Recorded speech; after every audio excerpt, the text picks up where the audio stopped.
اعوذ باللہ من الشیطان الرجیم، بسم اللہ الرحمن الرحیم۔ صحیح بخاری شریف حدیث نمبر 1۔ آپ صلی اللہ علیہ وآلہ وسلم نے ارشاد فرمایا کہ تمام اعمال کا دارومدار نیت پر ہے، اور ہر عمل کا نتیجہ ہر انسان کو اس کی نیت کے مطابق ہی ملے گا۔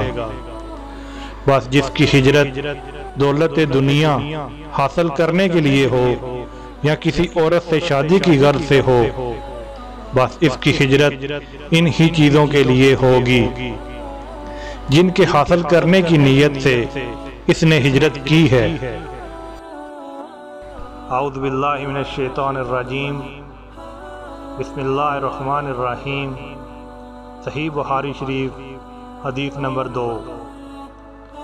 آپ صلی اللہ علیہ وآلہ وسلم نے ارشاد فرمایا کہ وحی نازل ہوتے وقت کبھی مجھ کو گھنٹی کی سی آواز محسوس ہوتی ہے، اور وحی کی یہی کیفیت مجھ پر بہت شاق گزرتی ہے۔ جب یہ کیفیت ختم ہوتی ہے تو میرے دل و دماغ پر اس کے ذریعے نازل شدہ وحی محفوظ ہو جاتی ہے، اور کسی وقت ایسا ہوتا ہے کہ فرشتہ بشکل انسان میرے پاس آتا ہے اور مجھ سے کلام کرتا ہے، بس میں اس کا کہا ہوا یاد رکھ لیتا ہوں۔